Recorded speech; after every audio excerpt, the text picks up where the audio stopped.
Hello friends, आपका बहुत बहुत स्वागत है आपके अपने चैनल मेरा सफ़र में। फ्रेंड्स, पिछली वीडियो में मैंने आपको वट सावित्री व्रत के नियम और महत्व बताया था।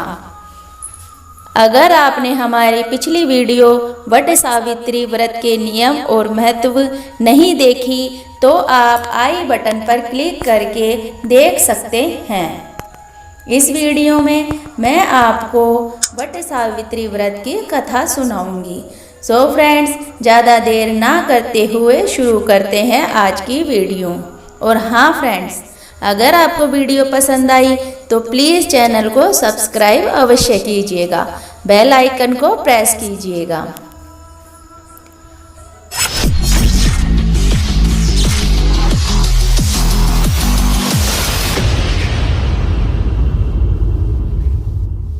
पौराणिक कथाओं के अनुसार भद्र देश के एक राजा थे जिनका नाम अश्वपति था। राजा अश्वपति के कोई संतान नहीं थी। उन्होंने संतान की प्राप्ति के लिए मंत्र उच्चारण के साथ प्रतिदिन 1,00,000 आहुतियाँ दी। करीब 18 वर्षों तक वह ऐसा करते रहे। इसके बाद सावित्री देवी ने प्रकट होकर वर दिया कि राजन, तुझे एक तेजस्वी कन्या पैदा होगी। सावित्री देवी की कृपा से जन्म लेने के कारण कन्या का नाम सावित्री रखा गया। कन्या बड़ी होकर बेहद रूपवान हुई। योग्य वर न मिलने की वजह से सावित्री के पिता दुखी रहते थे। उन्होंने कन्या को स्वयं वर तलाशने भेजा। सावित्री तपोवन में भटकने लगी। वहाँ साल्व देश के राजा धूम्रसेन रहते थे, क्योंकि उनका राज्य किसी ने छीन लिया था और वे देख नहीं पाते थे। उनके पुत्र सत्यवान को देखकर सावित्री ने पति के रूप में उनका वरण कर लिया। जब सावित्री अपने पति सत्यवान को लेकर अपने राज्य आई तो वहाँ पर नारद जी पहले से ही बैठे थे। ऋषि राज नारद जी को जब यह बात पता चली तो वह राजा अश्वपति के पास पहुँचे और कहा कि हे राजन, यह क्या कर रहे हैं आप? सत्यवान गुणवान है, धर्मात्मा है और बलवान भी है, पर उसकी आयु बहुत छोटी है। वह अल्पायु है। 1 वर्ष के बाद ही उसकी मृत्यु हो जाएगी। आप अपनी पुत्री का विवाह किसी अन्य राजकुमार से कर दें। ऋषिराज नारद की बात सुनकर राजा अश्वपति घोर चिंता में डूब गए। सावित्री ने उनसे कारण पूछा तो राजा ने कहा, हे पुत्री, तुमने जिस राजकुमार को अपने वर के रूप में चुना है वह अल्पायु है। तुम्हें किसी और को अपना जीवन साथी बनाना चाहिए। इस पर सावित्री ने कहा कि पिताजी, आर्य कन्याएं अपने पति का एक बार ही वरण करती है, राजा एक बार ही आज्ञा देता है और पंडित भी एक बार ही प्रतिज्ञा करते हैं और कन्यादान भी एक बार ही किया जाता है। सावित्री हठ करने लगी और बोली, मैं सत्यवान से ही विवाह करूंगी।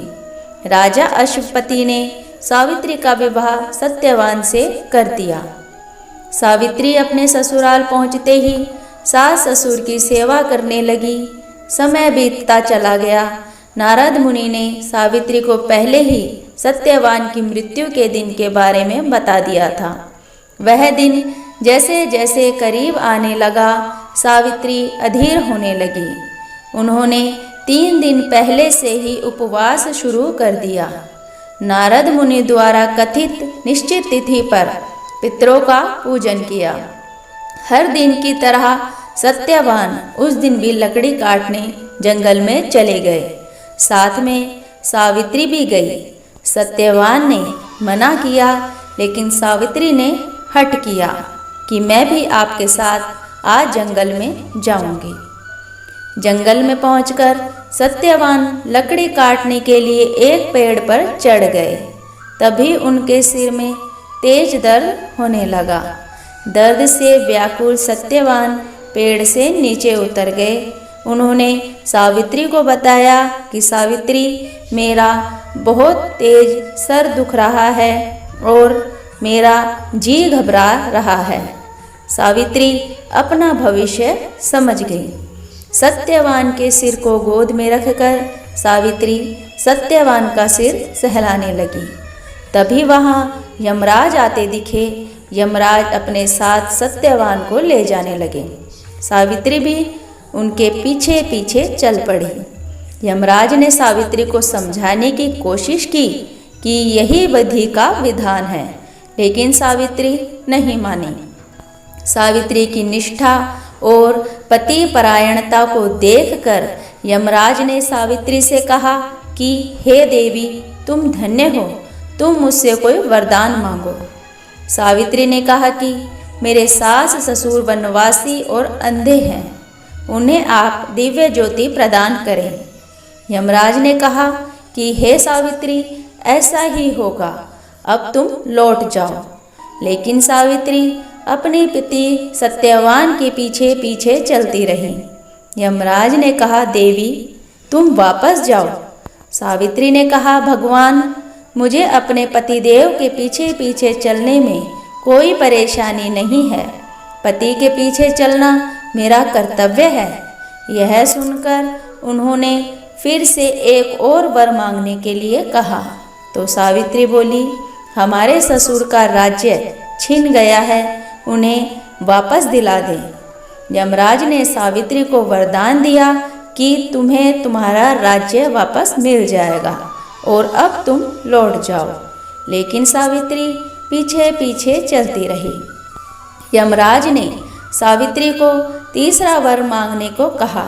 इस पर सावित्री ने 100 संतानों और सौभाग्य का वरदान मांगा। यमराज ने इसका भी वरदान सावित्री को दे दिया।